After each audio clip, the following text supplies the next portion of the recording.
Hola, soy Gabriel León y estás escuchando La Ciencia Pop, un podcast sobre historias de ciencia.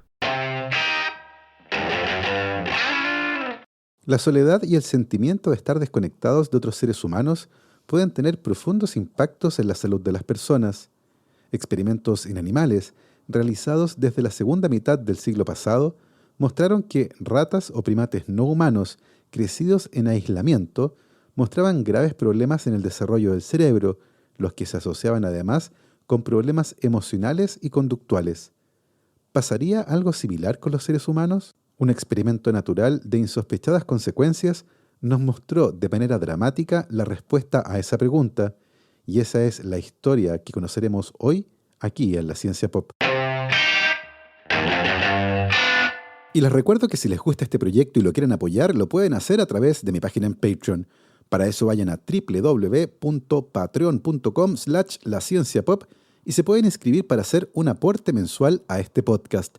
Agradezco como siempre los aportes de Sebastián Toledo, Andrés Altamirano, Alberto Montt y Laura, Claudia D'Alenson, Diego Molina, Macarena Vergara, Pedro Maldonado, Hernán y Lucas Castillo, Sandra Galás, Ana Lucía Luna, Cristian Subiabre, Romina Mattioni, Simón Castillo Riedemann, Diego Socias, Luciano Cisterna, Ricardo Yáñez, Fernando Montenegro, Matías van der Straten, Francisco Soto, la familia Flores Noguer, Leonor Echeverría, Sergio Espinosa, Rafaela Hidalgo, Marcela Martínez, Cristóbal Orellana, Diego Riquelme, Gastón Bravo Arrepol, Ignacio Rojas Santelices, Julieta Cortés Espinosa, Cazuela Gallardo, Constanza Jabal, Florencia Castañeda, Diego Caro, Bernardo Arévalo, Claudio Oyarzo y Toña, Sebastián Beche, Cirilo Fede y Pola, Uri Martinich, Ailén y Félix Azócar, Sergio Ibáñez y David Pelado Pérez.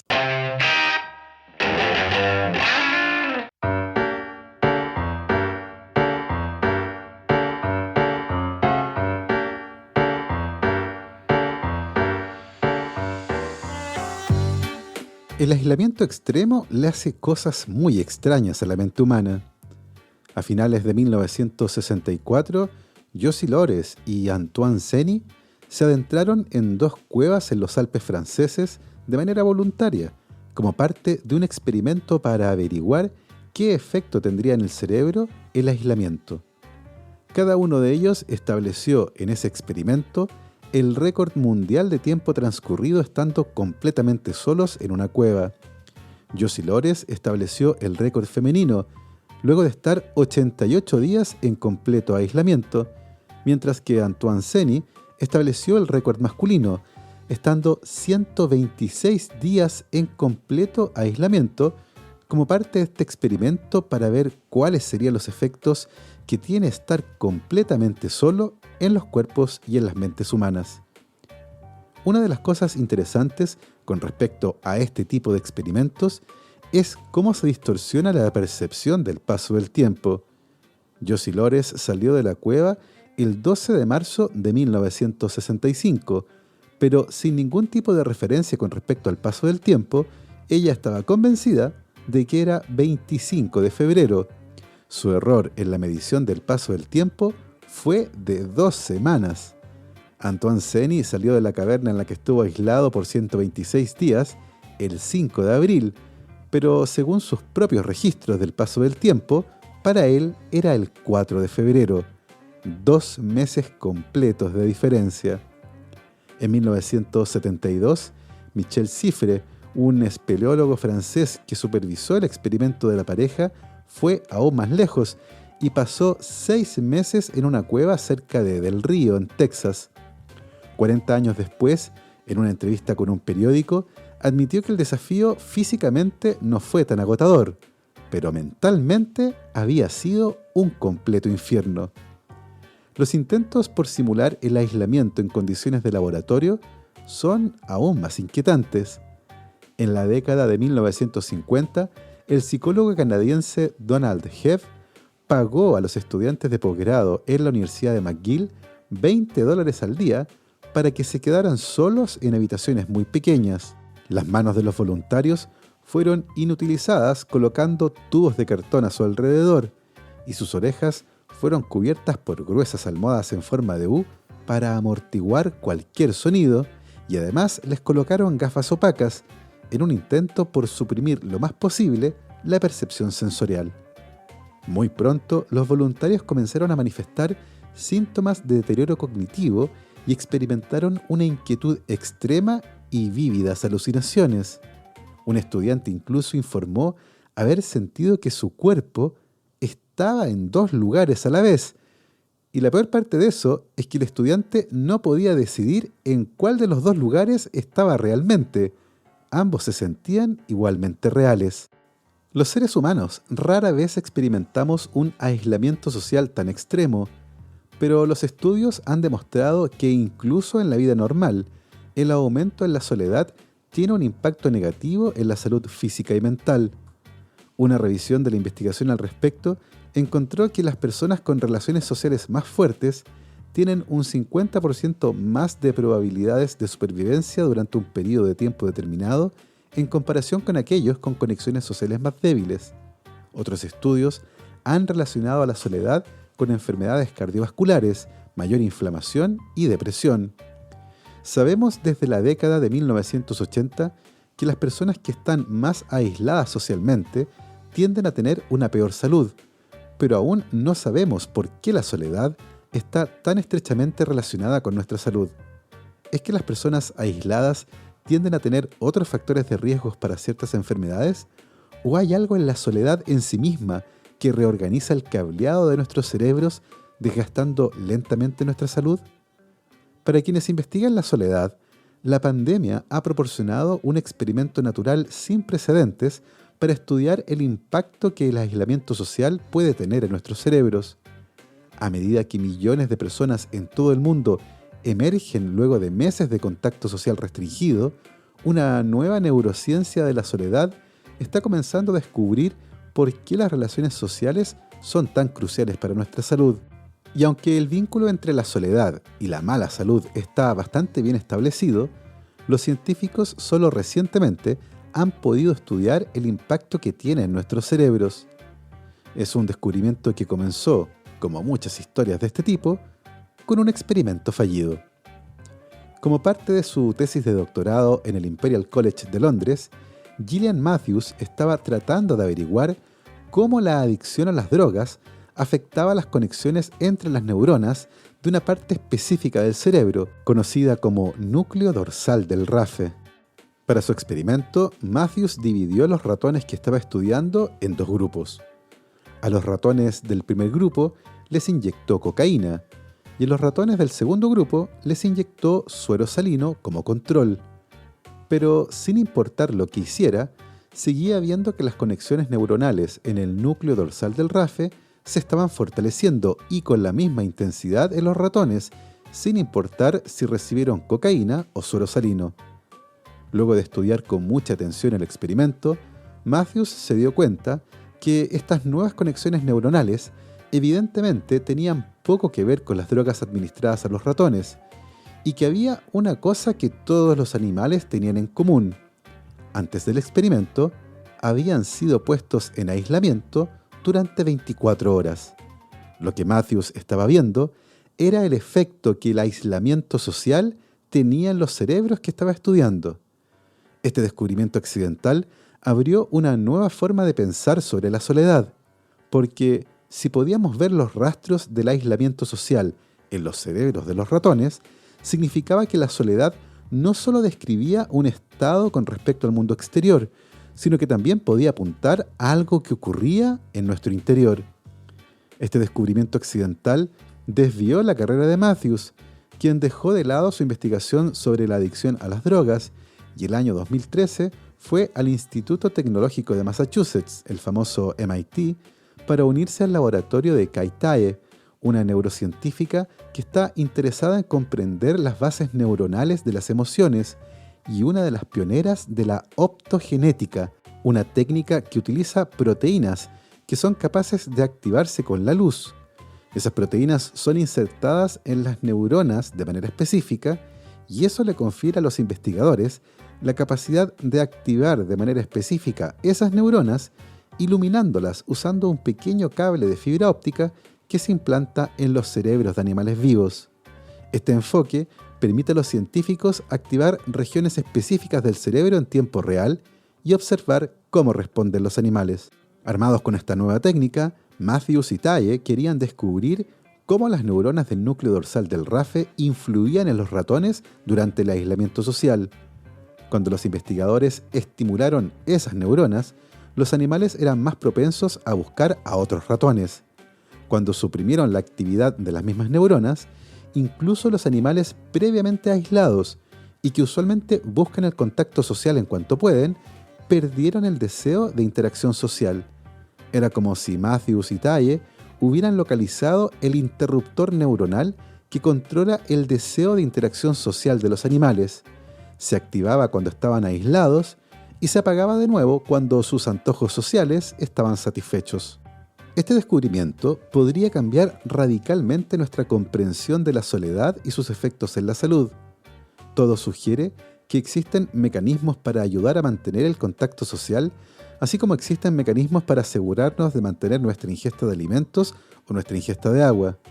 Así puede que el contacto social no solo sea agradable, tal vez es una necesidad fundamental, una que nuestros cerebros buscan permanentemente. Y el año 2020, la investigadora del MIT Livia Tomova reclutó a 40 voluntarios y les pidió que entregaran todos sus dispositivos electrónicos, incluyendo teléfonos y relojes inteligentes y computadores portátiles, y que pasaran 10 horas en una habitación completamente solos. Los voluntarios podían pasar el tiempo haciendo crucigramas o sopas de letras, pero no tenían acceso a ningún material de ficción que pudiera siquiera sugerir la idea de contacto social. Estaban completamente solos. Como la optogenética es demasiado invasiva para usarla en seres humanos, Tomova decidió utilizar la técnica de resonancia magnética funcional para estudiar los cerebros de sus voluntarios. Cuando a estos voluntarios aislados se les mostraron fotos que sugerían interacciones sociales, las regiones de sus cerebros que están asociadas con los deseos impulsivos se iluminaron con actividad, de la misma manera que los cerebros de las personas hambrientas se iluminan cuando se les muestran imágenes de comida. El área del cerebro en la que Tomova se centró es rica en neuronas dopaminérgicas, las que impulsan nuestras motivaciones y expectativas del mundo que nos rodea. Cuando nuestros cerebros anticipan una actividad gratificante, como comer o el contacto social, estas neuronas se activan en anticipación, pero si no obtenemos comida o interacción social, nuestros cerebros experimentan una sensación negativa, similar a un deseo muy intenso que no es satisfecho, una sensación que evolutivamente tiene como misión satisfacer una necesidad, pero que si no logramos cumplirla, entonces se torna estresante. Todos estos hallazgos, tanto en animales de experimentación como en seres humanos, plantean muchas preguntas interesantes. Por ejemplo, ¿existen diferencias neurológicas entre las personas que experimentan aislamiento por un corto plazo y las que han estado aisladas durante largos periodos de tiempo? ¿Qué tipo de interacciones sociales satisfacen nuestras necesidades sociales? ¿Es suficiente una videollamada para calmar nuestra necesidad de contacto social? ¿O algunas personas tal vez requieren una conexión en vivo y en directo para sentirse realmente saciadas desde el punto de vista del contacto social? A pesar de conocer el vínculo entre el aislamiento social y la salud durante décadas, aún no tenemos respuestas satisfactorias para ninguna de estas preguntas. Lo que está claro es que existe una gran cantidad de datos que muestran de manera muy sólida que la soledad nos pone en un estado de mayor riesgo de mortalidad prematura y, por el contrario, que estar conectados socialmente tiene un carácter protector y reduce este riesgo. En este sentido, la pandemia podría ser un punto de inflexión en nuestra comprensión de la soledad.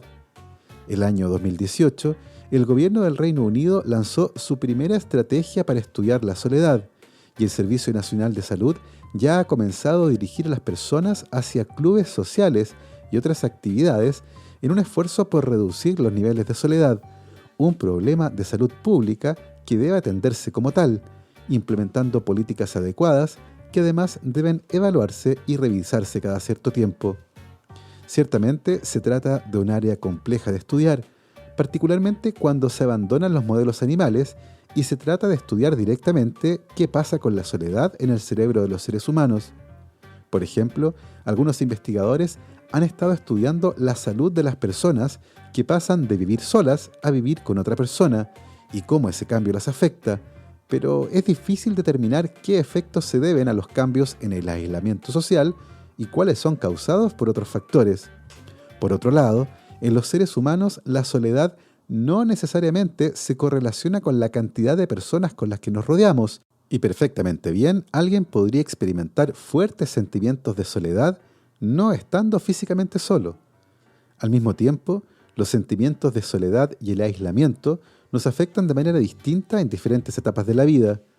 Varios investigadores están estudiando, por ejemplo, cuál ha sido el impacto que la pandemia ha tenido en los más jóvenes, cuyas habilidades cognitivas y sociales aún se están desarrollando. Puede que haya habido un impacto gigante, pero también podría ser que la mayoría de la gente lo haya hecho bien, porque tal vez las redes sociales satisfagan muy bien nuestras necesidades de interacción social. Eso es algo que todavía no sabemos. Uno de los descubrimientos más interesantes sobre interacción social, el ambiente y el desarrollo del cerebro fue realizado a mediados del siglo pasado, cuando en 1947 el psicólogo canadiense Donald Hebb descubrió que las ratas que eran criadas como mascotas se desempeñaban mucho mejor en las pruebas que miden la memoria que las ratas que eran criadas en el laboratorio, que son crecidas en jaulas individuales. En ese momento, el investigador no pudo establecer si existían cambios en el cerebro de las ratas crecidas en ambas condiciones, pero quedó claro que había un efecto en el comportamiento derivado de crecer en uno u otro ambiente.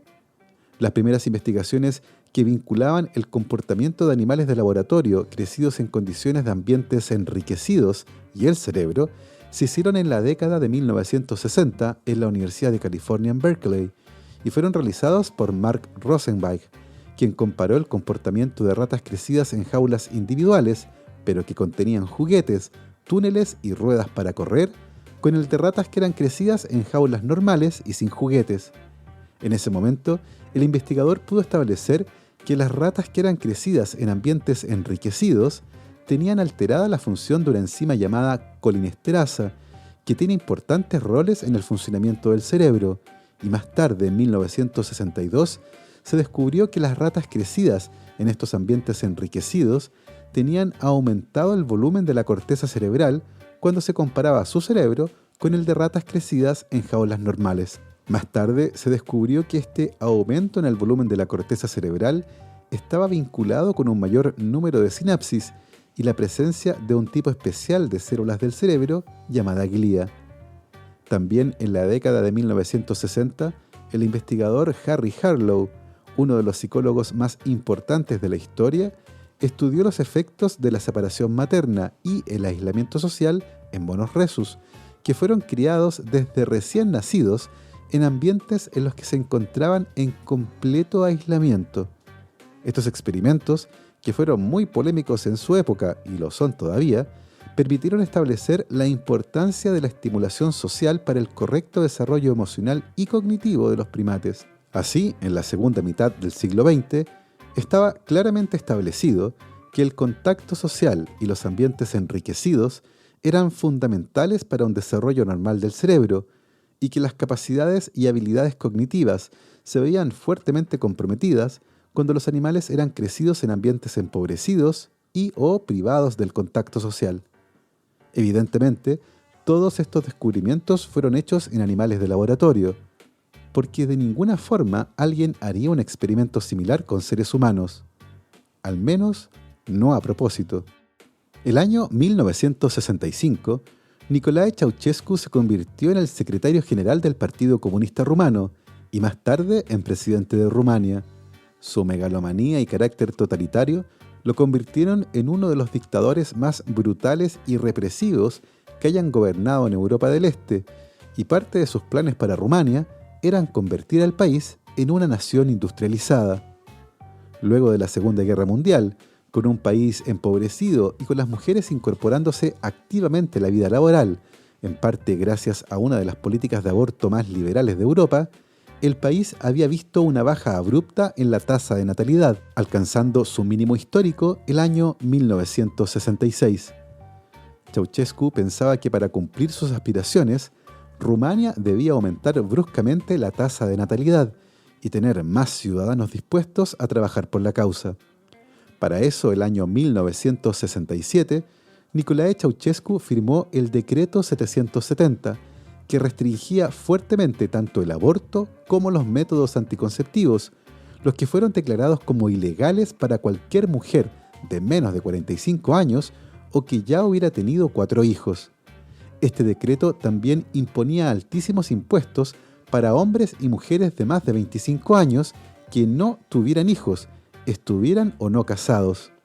Para hacer respetar este decreto, se estableció un estricto control social, se eliminaron las píldoras anticonceptivas de todo el sistema de salud rumano y todas las mujeres en edad fértil estaban obligadas a someterse a un control ginecológico una vez al mes.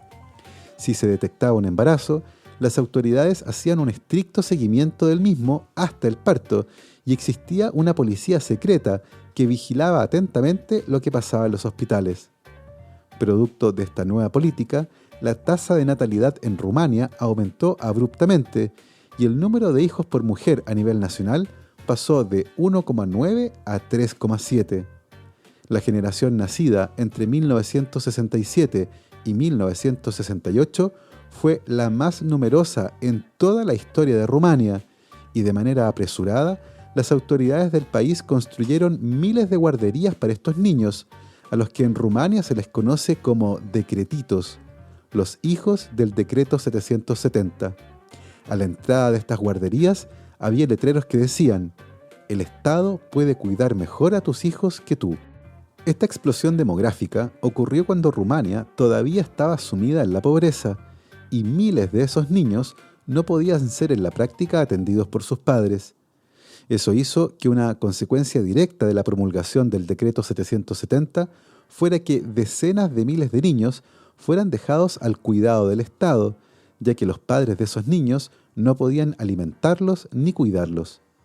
Esta situación nunca fue conocida fuera de Rumania, debido al estricto control estatal sobre todo lo que ocurría en el país. Lentamente, y debido a las dificultades propias de cuidar a decenas de miles de niños, un evento catastrófico y de proporciones insospechadas comenzó a desarrollarse en Rumania, un experimento natural que permitió confirmar de manera brutal lo que el descuido, aislamiento y falta de contacto social le puede hacer a un cerebro humano. El 25 de diciembre de 1989, el dictador rumano Nicolae Ceausescu fue derrocado de manera violenta luego de varias semanas de protestas y fue fusilado junto con su esposa luego de un juicio sumario. La caída del dictador fue seguida de una apertura hacia Occidente y en ese momento se descubrió que unos 170.000 niños estaban viviendo en instituciones estatales en un estado de absoluto abandono y descuido. En la década posterior a la caída de Ceausescu, el nuevo gobierno recibió a expertos occidentales en desarrollo infantil para ayudar y estudiar simultáneamente a las decenas de miles de niños que aún estaban bajo el cuidado estatal. Los investigadores esperaban responder algunas preguntas de larga data. Por ejemplo, ¿existen periodos sensibles en el desarrollo neuronal después de los cuales el cerebro de un niño que ha crecido en estas condiciones de abandono no puede hacer un uso completo de la estimulación mental, emocional y física que luego se le ofrece? Si un niño institucionalizado es transferido a un entorno familiar, ¿puede recuperar las capacidades no desarrolladas? ¿Hay una edad límite para que esto ocurra? El doctor Nathan Fox es director del Laboratorio de Desarrollo Infantil de la Universidad de Maryland en Estados Unidos, y la primera vez que entró en un orfanato rumano, lo que más le llamó la atención fue el silencio sepulcral que lo recibió. No se escuchaban llantos, muy probablemente porque los bebés habían aprendido que sus llantos no serían respondidos. Los bebés y niños pequeños permanecían acostados todo el día en cunas que usualmente compartían con otros niños. Solo los sacaban de las cunas o de las camas cuando los alimentaban, cambiaban pañales o aseaban. Todo esto ocurría además no de acuerdo con las necesidades de los niños, sino que de acuerdo con un horario estrictamente establecido. Muchos niños pasaban el tiempo mirando sus propias manos, tratando de obtener cualquier estimulación que pudieran del mundo que los rodeaba. Esos niños habían pasado los primeros años de su vida en un estado de total abandono e indiferencia, sin caricias, sin estimulación y sin más compañía que otros niños en su misma situación. La lista de problemas que han sido detectados en estos niños con el pasar de los años incluyen, entre otros, el mal control de los impulsos, aislamiento social, problemas para hacer frente y regular las emociones, baja autoestima, comportamientos patológicos como tics, rabietas y automutilación, mal funcionamiento intelectual y bajo rendimiento académico. Ahora, los investigadores están comenzando a comprender algunas de las formas en las que la privación temprana altera el cerebro y el comportamiento de una persona, y además, si ese daño se puede revertir. Uno de los estudios más relevantes al respecto comenzó evaluando a 136 niños que habían estado viviendo en las instituciones estatales de Bucarest, la capital de Rumania, desde su nacimiento. Luego asignaron al azar a la mitad de estos niños para que fueran a vivir con familias de acogida rumanas, a quienes los investigadores reclutaron y ayudaron financieramente para que pudieran brindarles a esos niños los cuidados necesarios. No había forma de que todos los niños fueran transferidos a hogares adoptivos, así que la otra mitad tuvo que permanecer en instituciones estatales que no eran como las que fueron establecidas durante la dictadura de Ceausescu, pero que carecían de los cuidados y el cariño vinculados a vivir con una familia.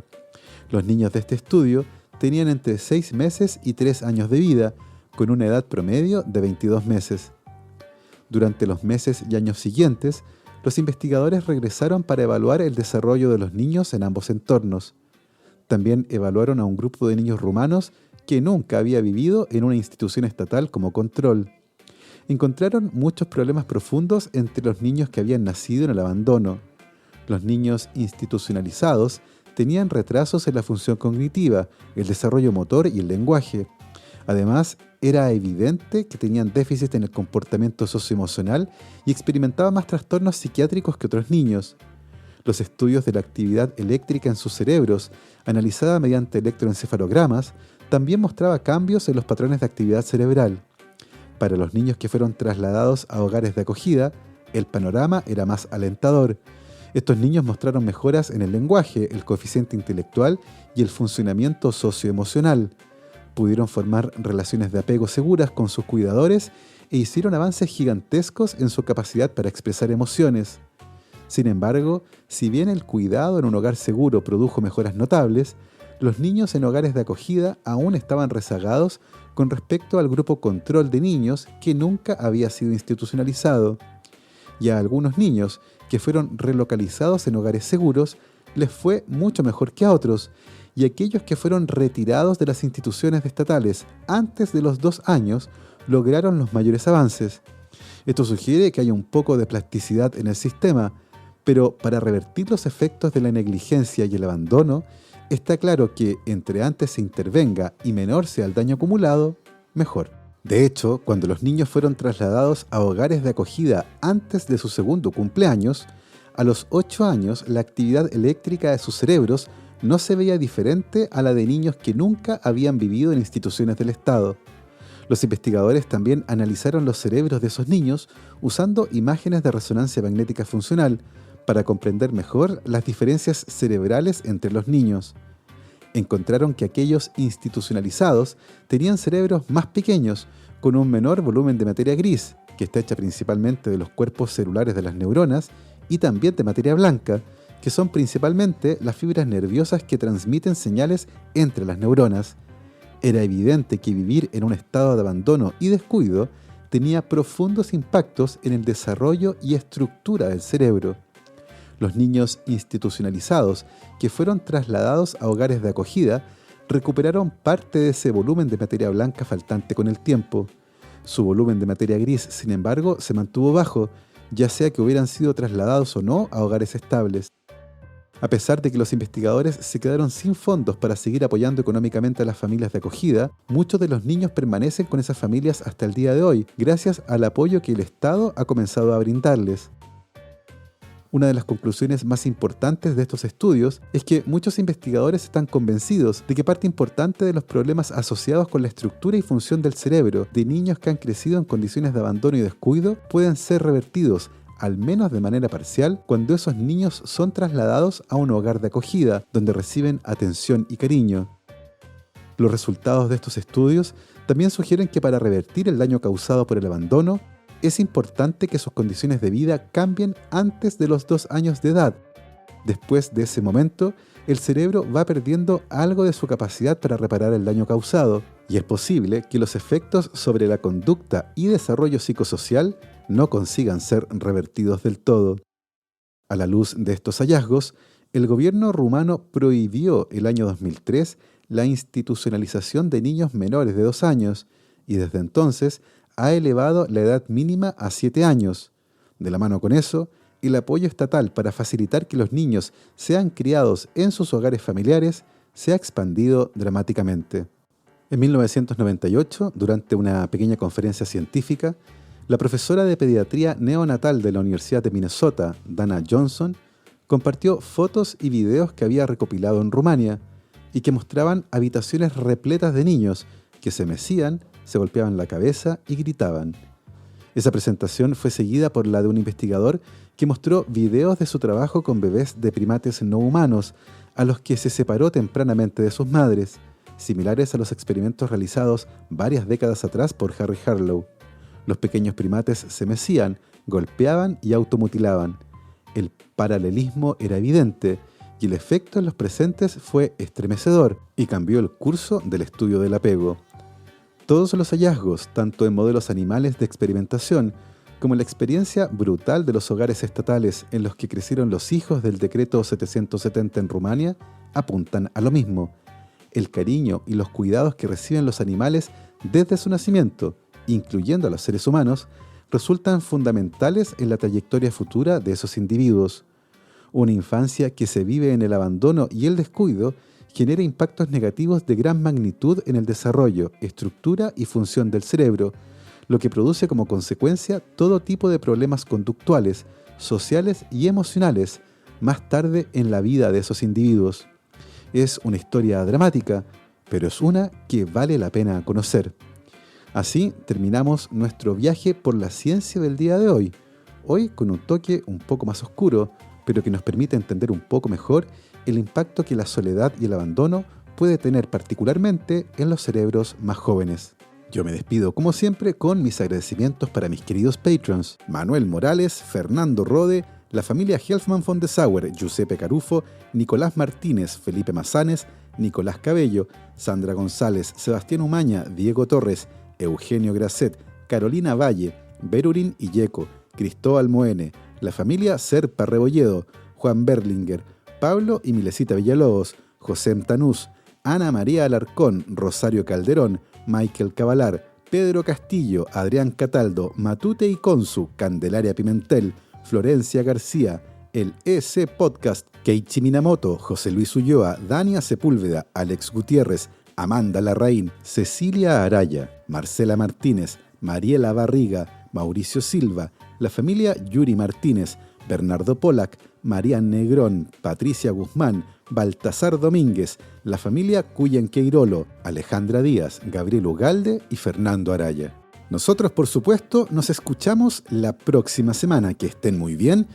Recuerden lavarse las manos, usar su mascarilla como corresponde cubriendo boca y nariz, vacunarse en cuanto les corresponda y, por supuesto, que la ciencia los acompañe.